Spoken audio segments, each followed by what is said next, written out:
Sepasang suami isteri direman 7 hari bagi membantu siasatan kes dera hingga mengakibatkan kematian kanak-kanak 7 tahun. Perintah reman dikeluarkan Penolong Berdaftar Mahkamah Magistrate Muhammad Anwar Ostadi di Mahkamah Magistrate Air Keruh. Dalam kejadian semalam, kanak-kanak malang itu maut dipercayai akibat didera ibu kandung dan bapa tirinya dalam kejadian di Taman Kerubung Jaya, Melaka.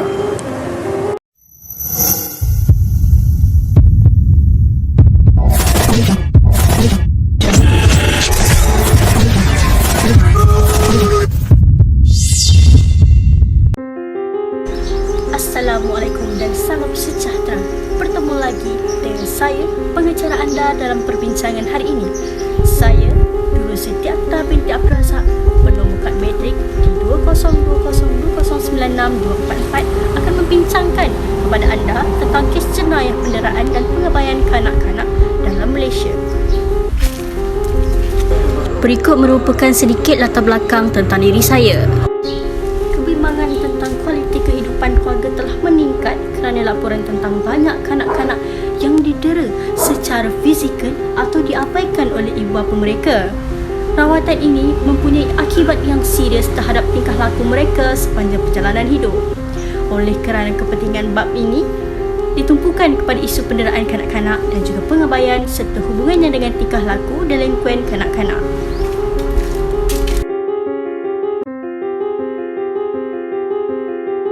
Teori kawalan sosial mengandaikan bahawa manusia secara semula jadinya boleh terangsang untuk melakukan suatu tindakan yang berbentuk jenayah atau terlibat dalam tingkah laku yang disifatkan sebagai melanggar undang-undang.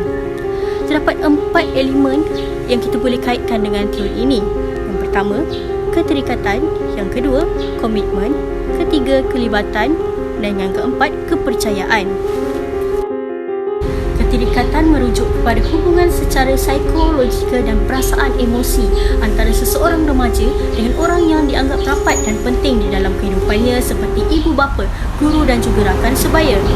Hubungan rapat, luas dan berbentuk emosional akan menyebabkan seseorang itu merasakan diri mereka diberikan perhatian berhubung dengan pandangan, pendapat, sikap dan perasaan mereka terhadap sesuatu perkara.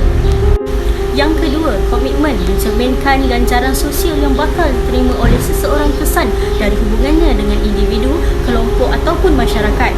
Tingkah laku yang mematuhi peraturan sosial akan diberi ganjaran yang berbentuk positif berbanding dengan kos kerugian hukuman yang harus ditanggung jika mereka melanggar nilai atau norma masyarakat. Elemen yang ketiga iaitu elemen kepercayaan, iaitu penerimaan sistem nilai tradisional. Kepercayaan ini dikaitkan dengan nilai-nilai kepercayaan yang dipegang oleh seseorang individu. Ini termasuklah kepercayaan terhadap agama, nilai-nilai tradisional, mitos dan folklor. Jika seorang percaya bahawa pelbagai peraturan dan nilai kepercayaan itu sahih dan mereka perlu akur dan mematuhi norma serta peraturan yang ditetapkan, individu itu kurang untuk cenderung terlibat di dalam perkara-perkara yang bertentangan dengan nilai-nilai dan norma-norma sosial masyarakat yang ada. Semakin tinggi kepercayaan terhadap sesuatu nilai, maka semakin tinggilah tahap kawalannya. Kes dera bayi berusia 11 bulan Nur Muazzara Ulfa, ibu merupakan suspek utama dalam kes penderaan kanak-kanak di negara ini. Mangsa mengalami bengkak di jari tangan, peha, punggung, belakang. Ini merupakan penderaan fizikal yang telah dilakukan kepada kanak-kanak.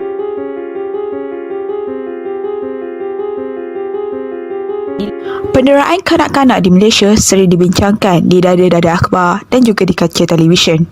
Hampir setiap tahun, laporan tentang kes penderaan kanak-kanak sering dilaporkan. Teknik mengatasi masalah daripada peranan ibu bapa sebagai suami isteri haruslah mereka mengambil kursus-kursus pendidikan keibubapaan dan pendidikan agama setelah mereka berkahwin. Hal ini adalah untuk mengelakkan masalah dalam rumah tangga yang akan memberi kesan buruk kepada anak-anak. Bukan itu sahaja, ibu bapa juga mestilah mempunyai kesedaran yang tinggi untuk menjadi teladan yang baik kepada anak mereka. Peranan daripada masyarakat iaitu semangat kejiranan yang tinggi. Jiran yang prihatin adalah jiran yang sentiasa mengambil berat dan peka dengan keadaan sekeliling. Apabila melihat ataupun mendengar sesuatu yang mencurigakan, mereka akan segera melaporkan pada pihak yang bertanggungjawab. Masyarakat juga haruslah sentiasa peka dengan keadaan di sekelilingnya. Bukan itu sahaja, masyarakat juga haruslah memainkan peranan mereka dalam mendidik anak-anak mereka sejak daripada kecil. Hal ini adalah kerana ibu bapa merupakan teladan yang akan diikuti oleh anak-anak. Jika baik perlakuan, maka baiklah jadinya.